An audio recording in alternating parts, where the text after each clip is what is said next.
Study IQ IAS, अब तैयारी हुई अफोर्डेबल। नमस्कार दोस्तों आई एम श्योर कि आप सभी ने नोटिस किया होगा कि जब भी इजराइल का युद्ध होता है किसी भी देश के साथ, चाहे वो ईरान हो या फिर हिजबुल्ला के साथ रिसेंटली हमास हो गया, तो वहाँ पर जब भी मिसाइल्स लॉन्च किए जाते हैं इजराइल की तरफ, तो आप सभी आयरन डोम के बारे में सुनते होंगे कि यहाँ पर जो आयरन डोम है वो काफ़ी हद तक इजराइल को प्रोटेक्ट करके रखता है। लेकिन क्या है ना कि आयरन डोम भी पूरी तरह से एक्यूरेट नहीं है, और यहाँ पर कई बार क्या होता है कि आयरन डोम को भी लॉन्च करना कोई बहुत आसान काम नहीं है, ये बेसिकली काफ़ी कॉस्टली होता है। तो कहीं ना कहीं इसी को देखते हुए इजराइल जो है वो एक नए एरा ऑफ वॉरफेयर की तरफ जा रहा है, और यहाँ पर अब चर्चा चल रही है आयरन बीम की। ये आप देख सकते हो खबर, Israel's new era of warfare defence system to use high power lasers. और इसी के बारे में हम डिटेल से चर्चा करेंगे कि रिसेंटली इजराइल ने क्या किया है, क्या होने वाला है इसे, और क्यों इजराइल चाहता है कि ये जो आयरन बीम है उसकी शक्ति उसके पास आ जाए। आपको काफ़ी कुछ जानने को मिलेगा। चलिए आगे बढ़ते हैं, लेकिन उससे पहले मैं आप सबको बता दूं कि इस समय अगर आप यूपीएससी का कोई भी कोर्स लेते हो स्टडी IQ पर, तो काफ़ी कम दाम पर आपको मिल जाएगा, और इसका जो लिंक है कमेंट सेक्शन में दिया हुआ है। आपको यूज़ करना है ये कोड अंकित लाइव, ताकि आप मैक्सिमम डिस्काउंट ले सकें। और इसके अलावा अगर आप MCQs अटेम्प्ट करना चाहते हैं तो मेरे इंस्टा पेज पर जाइए, वहाँ पर स्टोरीज में जितने भी MCQs हैं उसको भी आप अटेम्प्ट कर पाएंगे।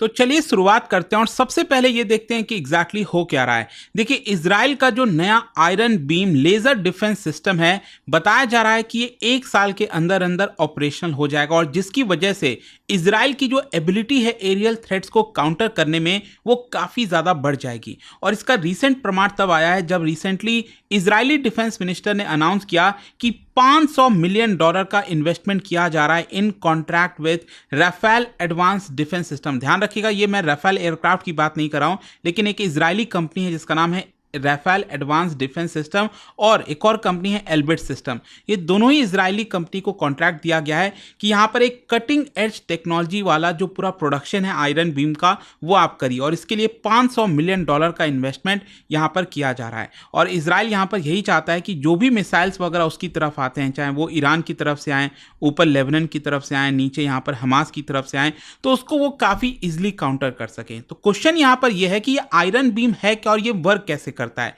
देखो क्या है ना, जो आयरन बीम है इसको डिजाइन किया गया है ताकि किसी भी प्रकार का एरियल थ्रेट हो, यहां पर मैं सिर्फ मिसाइल्स की बात नहीं कर रहा हूं, यहां पर हो सकता है कि शायद कोई ड्रोन हो, कोई रॉकेट हो, कोई मोटर हो, या फिर मिसाइल्स हो, कुछ भी हो, वो जितने भी थ्रेट हैं उसको यहां पर हाई पावर लेजर के माध्यम से डिस्ट्रॉय किया जा सके। जैसे कि अगर आप देखोगे इस तरह से, तो बहुत हाई जो एनर्जी वाले पावर वाले बीम होते हैं उसको लॉन्च किया जाता है। तो यहाँ पर किसी भी प्रकार का अगर एरियल थ्रेट है, ड्रोन है, मिसाइल से कुछ भी अगर उस देश के अंदर आ रहा है, तो उसको हवा में ही इस लेजर बीम के माध्यम से डिस्ट्रॉय किया जा सके। इस तरह की चीज़ें यहाँ पर डेवलप की जा रही हैं। और देखो ये क्या है ना, इसमें एक अच्छी बात यह है कि यहाँ पर from few hundreds of metre से लेकर सेवरल किलोमीटर्स अवे, अगर मान लो कोई 200 किलोमीटर दूर से भी कोई मिसाइल्स आ रहा है, ड्रोन आ रहा है, तो उसको भी ये डिस्ट्रॉय कर सके, या फिर कोई मान लीजिए 200-400 मीटर के दूरी से भी अगर कोई चीज़ लॉन्च होती है तो उसको भी ये डिस्ट्रॉय कर सके। इस तरह की चीज़ें की जा रही हैं, और इसी की वजह से यहाँ पर जो डिफेंस मिनिस्ट्री है इजराइल की, उन्होंने कहा है कि कहीं ना कहीं ये शुरुआत है एक नए एरा ऑफ वॉरफेयर की, और ये जो सिस्टम है ये एड्रेस करेगा जितने भी थ्रेट्स हैं ईरान से आते हैं, उसके पड़ोसी देशों से आते हैं, वो यहाँ पर काउंटर कर पाएगा इजराइल। खैर, क्वेश्चन ये है कि आखिरकार आयरन बीम ही क्यों, यहाँ पर बाकी कोई चीज़ें डेवलप क्यों नहीं हो सकती हैं, यहाँ पर इसका फ़ायदा क्या मैं आपको बताता हूँ।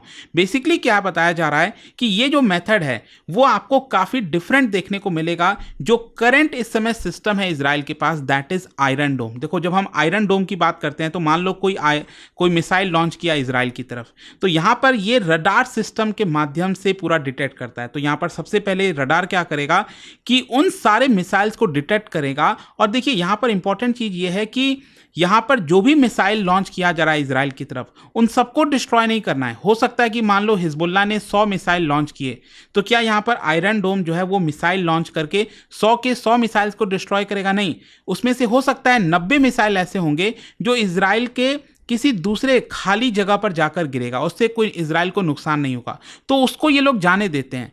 क्योंकि क्या है ना कि अगर एक भी मिसाइल लॉन्च होता है आयरन डोम से, वो बहुत कॉस्टली होता है। तो यहाँ पर 100 में से 10 मिसाइल जो कि डेंजरस हो सकते हैं, किसी बिल्डिंग पर जाकर गिर सकते हैं, उनको डिटेक्ट किया जाता है और उनको आइडेंटिफाई करके मिसाइल लॉन्च किया जाता है आयरन डोम का। ये आप देख सकते हो कि इस प्रकार से। और मैं आपको बता दूं, यहाँ पर 2 मिसाइल भी अगर लॉन्च होता है ना, तो उसका कॉस्ट है करीब 50,000 पाउंड। तो बहुत ज़्यादा कॉस्टिंग आती है। तो इसकी वजह से यहाँ पर प्रॉब्लम यही आ रहा था कि अगर मान लो कोई ऐसा मिसाइल लॉन्च हो रहा है जिसको डिटेक्ट नहीं किया गया और वो बिल्डिंग पर जाकर गिर जाए, इजराइल के कुछ लोग मारे जाएं, तो इसी की वजह से आयरन बीम जो है वो यहाँ पर काफ़ी ज़्यादा कारगर साबित हो सकता है। खैर, इसके अलावा अगर हम बात करें जो करंट डिफेंस चैलेंजेस हैं इजराइल के लिए, वो क्या हैं? देखो, रिसेंट जो मिलिट्री ऑपरेशंस अभी हुआ है, जो भी अभी वॉर वगैरह आप देख रहे हो, इसमें कहीं ना कहीं जो कैपेबिलिटी है इजराइल की, वो भी काफ़ी टेस्ट हुई है। आपको रिसेंटली याद होगा, सबसे पहले ईरान ने यहाँ पर जो 180 मिसाइल्स लॉन्च किए थे इजराइल की तरफ, उससे बताया जा रहा है कुछ नुकसान भी हुआ है। बहुत सी चीज़ें ऐसा नहीं है कि मीडिया में आती नहीं है तो पता नहीं है, लेकिन अल्टीमेटली बताया ये जा रहा था सोशल मीडिया से जो खबरें आ रही थी कि उससे इजराइल को काफ़ी हद तक नुकसान हुआ है और इजराइल के कुछ सोल्जर्स भी, कुछ लोग भी मारे गए थे।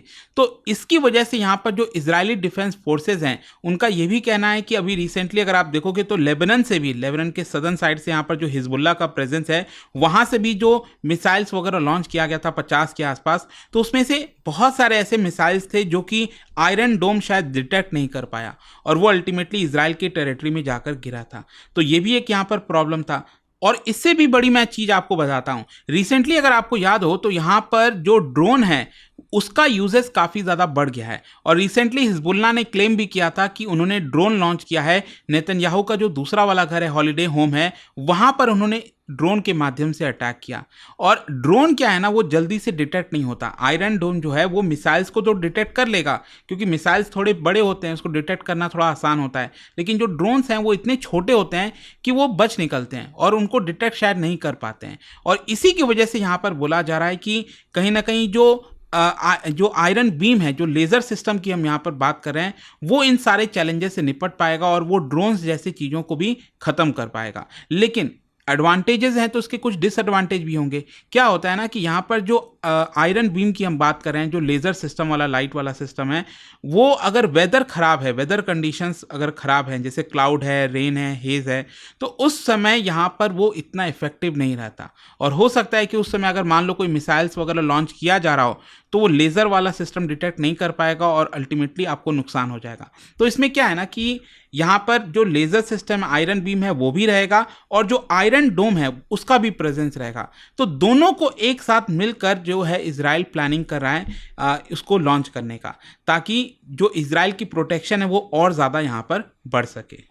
और इसके अलावा आपको एक और चीज़ समझना है कि लेज़र सिस्टम वाला जो पूरा डिफेंस सिस्टम है, उसमें बहुत ज़्यादा पावर रिसोर्सेज चाहिए होता है, बहुत ज़्यादा पावर चाहिए होता है, जिसके माध्यम से तभी ये हाई पावर जो एनर्जी है वो रिलीज़ होती है।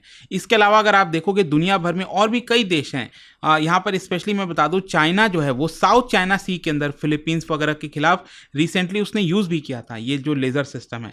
और यूनाइटेड स्टेट्स हो गया, यूनाइटेड किंगडम हो गया, उन्होंने भी इस तरह का लेज़र डिफेंस सिस्टम डेवलप किया है। तो दिखा रहा है कि आज के डेट में कैसे पूरी दुनिया जो है वो इस तरह के मिलिट्री टेक्नोलॉजी को धीरे धीरे अपना रही है। यूएस नेवी ने यहाँ पर टेस्ट किया है हाई पावर्ड लेज़र जो कि एयरक्राफ्ट को डिस्ट्रॉय कर सकता है। यूके ने डेवलप किया एक ड्रैगन फायर सिस्टम करके एरियल डिफेंस सिस्टम के लिए। हाँ, जहाँ तक ईरान का सवाल है तो देखो, ईरान की जो कैपेबिलिटी है वो अभी पता नहीं है एग्जैक्टली कि क्या ईरान ने भी इस तरह की चीज़ें डेवलप की हैं, नहीं की हैं, लेकिन शायद अभी लगता नहीं है, क्योंकि अभी तक कोई ऐसा खबर नहीं आया है ईरान की तरफ से। तो फाइनली कंक्लूजन क्या निकलता है? देखो, कंक्लूजन ये है कि iron beam is a part of Israel's ongoing effort, ताकि वो अपने डिफेंस कैपेबिलिटीज़ को और बढ़ा सके। और सबसे पहली बार इजराइल ने इसका जो प्रोटोटाइप है वो 2021 में पूरे दुनिया को शो किया था और तब से उसको लेकर लगातार काम करता जा रहा है और अगले 1 साल के अंदर बताया जा रहा है कि वो इस चीज़ को डेवलप करके पूरी तरह से डिप्लॉय कर लेगा अपने डिफेंस सिस्टम में। और अभी रिसेंटली जो यहाँ पर हुआ है गाज़ा, लेबनान, जो भी कुछ आप देख रहे हो, उसकी वजह से जो आयरन बीम जैसे टेक्नोलॉजी है उसका जो डिमांड है इजराइल के अंदर वो काफ़ी बढ़ गया है। तो अब देखना है इसको लेकर आगे क्या होता है, बट आई होप कि यहाँ पर इजराइल जो प्लान कर रहा है वो एक काफ़ी बड़ी चीज़ है और देखना होगा वो कब तक इस चीज़ को डिप्लॉय कर पाता है। और जाने से पहले एक इंटरेस्टिंग क्वेश्चन, क्या बता सकते हो, क्योंकि हम डिफेंस की बात कर रहे हैं, भारत ने रिसेंटली जो कॉर्पोरेट एक्सरसाइजेज है नेवी का, वो कौन से देश के साथ कंडक्ट किया था, यहाँ पर आपको बताना है। इसका राइट आंसर आप सबको पता है, मेरे इंस्टाग्राम पर तो मिलेगा ही, वहाँ पर अगर आप नहीं हो कोई बात नहीं, टेलीग्राम से ले सकते हैं इसका सही उत्तर। मैं कई सारे जो MCQs हैं वो यहाँ पर स्टोरीज में डालता रहता हूँ। अगर आपको PDF है तो टेलीग्राम पर आइए, अलग अलग सोशल मीडिया पर आप जुड़ पाओगे। और जैसा मैंने आपको बताया, अगर आप UPSC की तैयारी कर रहे हैं, कोई भी बैच चाहते हैं, you can simply use this code Ankit live to get maximum discount. And I hope की वीडियो आपको पसंद आया होगा। मिलता हूँ आपसे next time. Till then, thank you very much, see you soon. Study IQ IAS, अब तैयारी हुई अफोर्डेबल।